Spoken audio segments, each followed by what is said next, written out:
Buenas noches, un saludo a todos los estudiantes de medicina de segundo año de la Universidad Rómulo Gallegos, particularmente a la sección 15 y 16.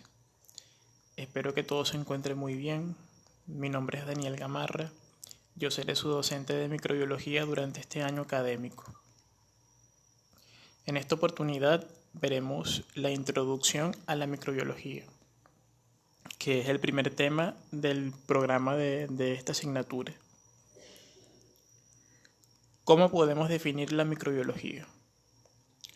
Esta es una ciencia que se encarga de estudiar aquellos organismos microscópicos, es decir, aquellos cuyo tamaño se encuentran por debajo del poder resolutivo del ojo humano y requieren para su visualización de un microscopio óptico. Entonces, esta es la definición de la microbiología. Hay múltiples áreas de estudio, entre ellas tenemos a la bacteriología, donde se estudian a las bacterias, que son microorganismos unicelulares y procarióticos. Tenemos también a la micología, donde se estudian los hongos, que son microorganismos pluricelulares y eucariotas.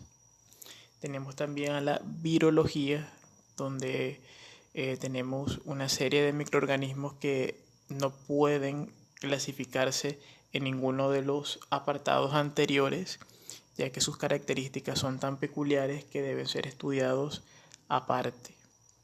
Y finalmente tenemos a la protozoología, donde tenemos a una serie de parásitos microscópicos que realmente se estudian en tercer año en parasitología, pero que pertenecen a la microbiología también por ser microscópicos. Y tenemos finalmente a la inmunología, cuyo objeto de estudio es el sistema inmunológico y su funcionamiento. Tenemos que conocer una serie de datos históricos que son fundamentales antes de comenzar de lleno con esta asignatura, y entre ellos vamos a tener 3 internacionales y 3 nacionales. Los internacionales son, primero que nada, que indiscutiblemente el padre de la microbiología es Anthony van Leeuwenhoek. Este es conocido a nivel internacional por sus trabajos en la microscopía óptica.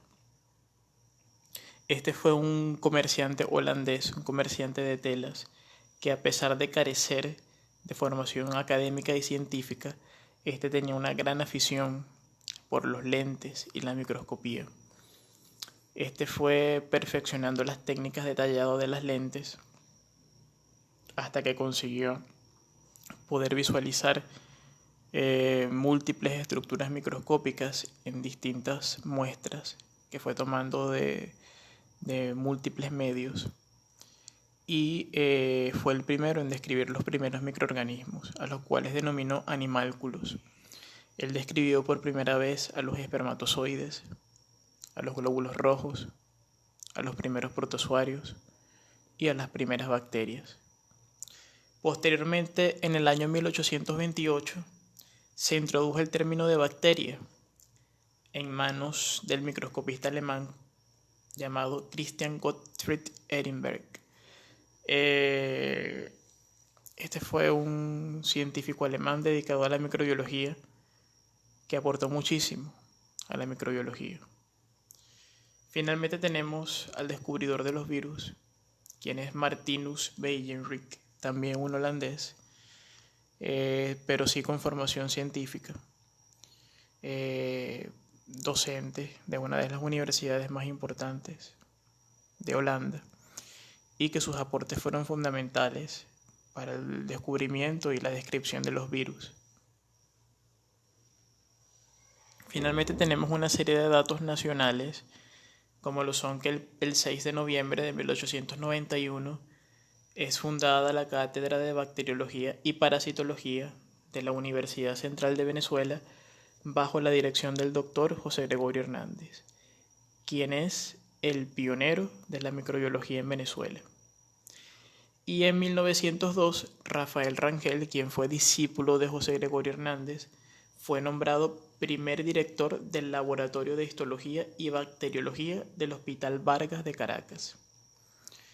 Rafael Rangel es el personaje que sale al lado de José Gregorio Hernández en la portada de las diapositivas y cuya trayectoria y cuyos aportes a la microbiología nacional lo hacen merecedor del título de pionero de la microbiología en Venezuela en conjunto con José Gregorio Hernández.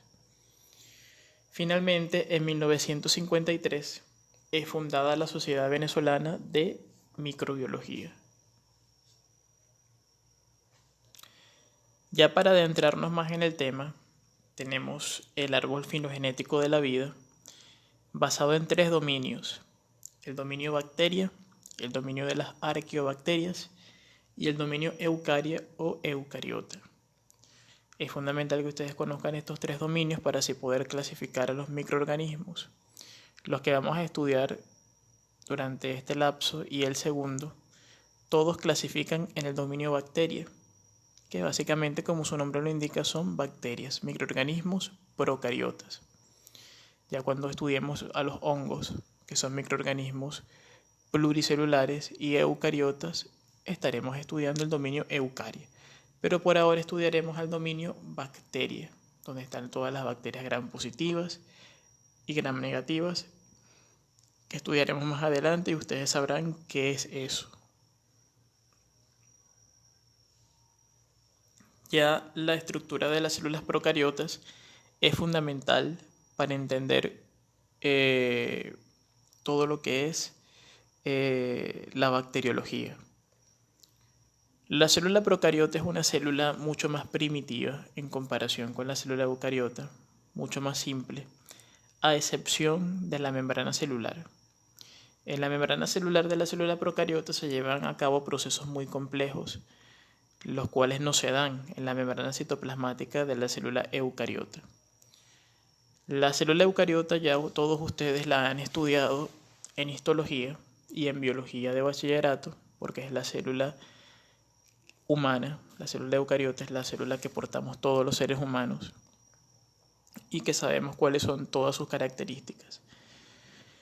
La célula procariota, que es la célula bacteriana, carece de mitocondrias, carece de retículo endoplásmico rugoso y liso, carece de aparato de Golgi y de todas esas estructuras intracitoplasmáticas donde se llevan a cabo todos los procesos metabólicos de la célula. Por ende, alguna otra estructura tiene que suplir la función de esas organelas. Y en este caso es la membrana citoplasmática la estructura que lleva a cabo todas esas funciones en la célula procariota. Es en la membrana citoplasmática donde se lleva a cabo el transporte de la cadena de electrones y la fosforilación oxidativa. Es decir, la producción de energía se lleva a cabo en la membrana citoplasmática de la bacteria. Asimismo, también posee la capacidad de permeabilidad selectiva, al igual que en la célula eucariota, porque no deja de ser una membrana de doble capa de lípidos, es decir, una bicapa lipídica con permeabilidad selectiva. Además tiene en su estructura una serie de proteínas que sirven como receptores para poder interactuar con células diana del huésped, para poder interactuar con otras bacterias del medio o con otros microorganismos del medio y también para hacer quimiotaxis con múltiples sustancias. Entonces, vemos que las características de la célula procariota la hacen mucho más primitiva, pero al mismo tiempo muy interesante el hecho de que sea la membrana citoplasmática la que tenga la capacidad de suplir todas esas funciones que se llevaban a cabo en las organelas intracitoplasmáticas de la célula eucariota. Vamos a estudiar esto con más detalle. Aquí tenemos las estructuras esenciales de la célula procariota. Cuando hablo de esenciales, me refiero a todas aquellas que son indispensables para la vida de la bacteria. Primero tenemos el nucleoide. La bacteria o la célula procariota no tiene núcleo, porque el núcleo tiene que tener una membrana nuclear que delimite la región nuclear del resto del citoplasma. Ese es el requerimiento para que se pueda llamar núcleo. En este caso no existe una membrana nuclear que pueda delimitar el material genético del resto del citoplasma y por eso se le denomina nucleoide. En la célula procariota se le denomina nucleoide. Posteriormente tenemos la membrana celular. La membrana celular en la célula procariota es una bicapa de lípidos, al igual que en la célula eucariota, con las peculiaridades que ya mencioné, que cumple funciones mucho más complejas para la producción del adenosín trifosfato que va a utilizar la célula. Finalmente tenemos a la pared celular. La pared celular es fundamental y esta está constituida por peptidoglucano. ¿Por qué es esencial? Porque esta le brinda protección osmótica a la célula procariota. En su interior, la presión intraosmótica es tan alta que de no existir la pared celular, esta inmediatamente estallaría por la presión osmótica tan alta que tiene en su interior. La pared celular le brinda rigidez y le brinda protección ante la presión osmótica. Y no se les olvide, muy importante, que está constituida por peptidoglucano. ¿Okay? También posee ribosomas. Los ribosomas están encargados de la síntesis de proteínas y posee un citoplasma, que es el sitio donde están disueltas todas estas estructuras que mencioné. Ahora, si hablamos de las estructuras esenciales, vamos a tener en primer lugar a los flagelos, que es una estructura que le permite la locomoción a la bacteria, es decir, moverse, desplazarse. Y los flagelos pueden ser de múltiples formas, que ya los vamos a ver más adelante, pero en líneas generales podemos decir que están constituidos por múltiples proteínas y que le brindan locomoción a la bacteria. Y por ende constituyen un factor de virulencia. ¿Qué es la virulencia? La virulencia es el grado de patogenicidad que tiene un microorganismo. Y la patogenicidad es la capacidad que tiene un microorganismo para producir un daño o una infección. ¿Ok? Entonces ya tenemos claro qué son los flagelos. Ahora vamos con las pilosidades. Las pilosidades las dividimos en fimbrias y pilisexual. Las fimbrias son esas especies de pelitos que podemos visualizar en estas bacterias que están en la diapositiva y lo que permiten es adherirse a diversos tejidos. Y ya el pilisexual es una estructura mucho más larga que permite a una bacteria conectarse con otra y transferirle material genético. Ese material genético posteriormente puede codificar para la producción, por ejemplo, de enzimas hidrolíticas que desnaturalicen a los antibióticos y le permitan resistir a la bacteria a múltiples antibióticos. Ese es uno de los motivos por los que se da la conjugación. Ese mecanismo se denomina conjugación. Tenemos a la cápsula. La cápsula es una estructura de polisacárido que rodea a la bacteria y le permite resistir el mecanismo natural de fagocitosis que tienen las células presentadoras de antígeno. Es decir, también es un factor de virulencia importante. Tenemos a los plásmidos, que son estructuras intercitoplasmáticas donde la bacteria, almacena material genético para posteriormente ser transferido a otra bacteria mediante conjugación o transducción. Eso lo vamos a ver en la próxima clase, que son mecanismos de transmisión genética. Glucocálix es otra estructura extracelular constituida por polisacáridos que le permiten a la bacteria poder adherirse a ciertos tejidos. Y finalmente tenemos las endosporas, que son estructuras donde la bacteria almacena material genético en condiciones desfavorables. Es decir, cuando el entorno se torna desfavorable desde el punto de vista nutricional, la bacteria se esporula, almacena todo su material genético y su maquinaria metabólica para entrar en estado de hibernación, hasta que las condiciones nutricionales vuelvan a ser favorables y la bacteria germine y nuevamente se reactive. Las esporas usualmente son muy resistentes a los factores ambientales como lo son la desecación, las bajas temperaturas o las altas temperaturas. Las esporas son sumamente resistentes a ello e incluso a los detergentes. En esta diapositiva podemos visualizar los tipos de flagelo. Como les había dicho, hay múltiples. El primero de ellos es el flagelo monótrico, cuando hay un solo flagelo en uno de los polos de la bacteria. Tenemos los flagelos anfítricos, cuando hay múltiples flagelos en cada uno de los polos de la bacteria. Tenemos el flagelo de tipo lofótrico, cuando hay múltiples flagelos en uno de los polos de la célula y cuando toda la célula o toda la bacteria está rodeada por flagelos, tenemos que se denomina perítrico. Hablemos ahora de taxonomía, esto es fundamental. La taxonomía es la ciencia de la clasificación biológica. En su sentido más amplio, se descompone en tres partes independientes pero interrelacionadas entre sí, las cuales son la clasificación, la nomenclatura e identificación. Las bacterias son una cantidad inmensa y tenemos que tener alguna forma de poderlas clasificar. Y la taxonomía nos ayuda a todo eso. La primera forma para clasificarlas es mediante la tinción de Gram. Posteriormente tenemos de acuerdo a su morfología y también de acuerdo a sus requerimientos de oxígeno. La tinción de Gram, ustedes deben conocerla muy bien.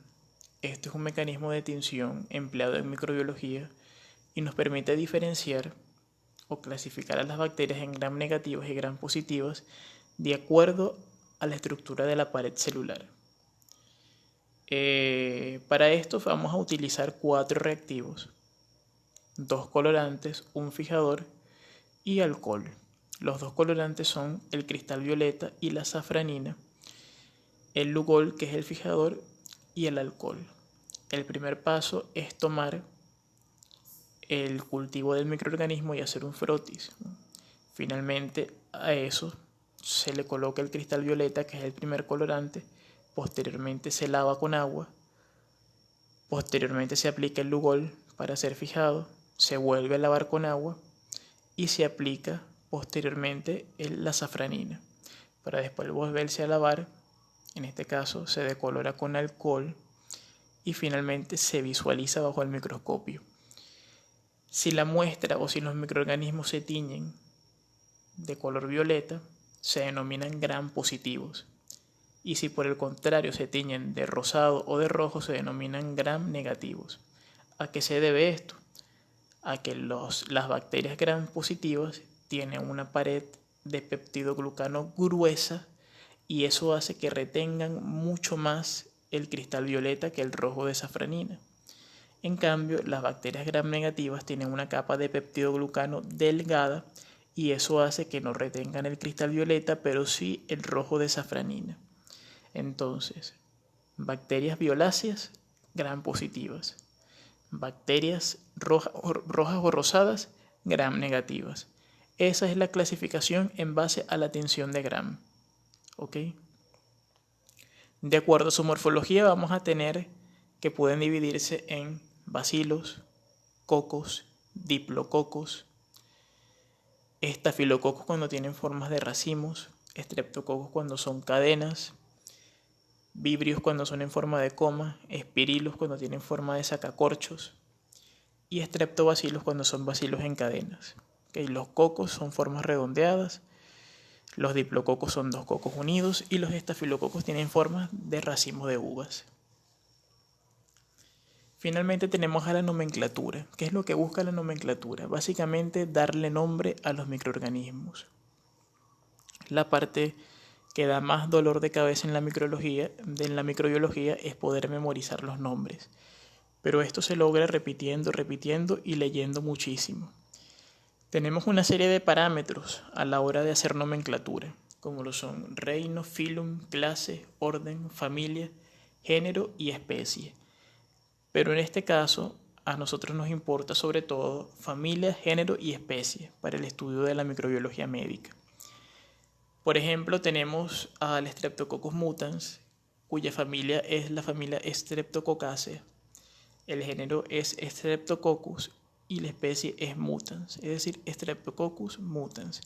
El género siempre se escribe la primera letra con mayúscula y en la especie se escribe toda con minúscula.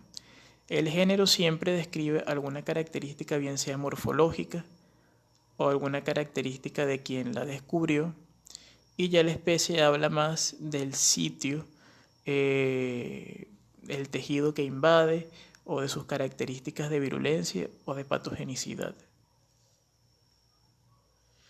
En cuanto a las características especiales de las bacterias gram positivas, esto es fundamental que le presten atención y que lo memoricen. Lo primero es que las bacterias gram positivas tienen una capa de péptidoglucano gruesa.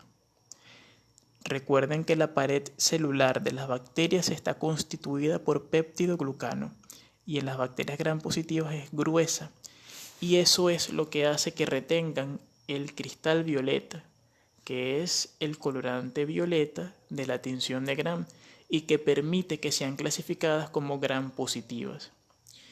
Otra característica es la presencia de ácidos teicoicos y ácidos lipoteicoicos, como podemos visualizar aquí en la diapositiva. Estas estructuras hacen que despiertan una respuesta inmunológica, es decir, son inmunógenos potentes y pueden llegar a desencadenar la producción de múltiples mediadores inflamatorios como son las interleuquinas, interleuquina 1, 2, 3, 4, 5 y 6, y desencadenar un proceso inflamatorio sistémico y fiebre. También tenemos polisacáridos en la estructura de la pared como son manosa, arabinosa y glucosa. En cuanto a las características de las bacterias gram negativas, tenemos por ejemplo que su capa de peptidoglucano es delgada, por eso no se tiñen con el cristal violeta.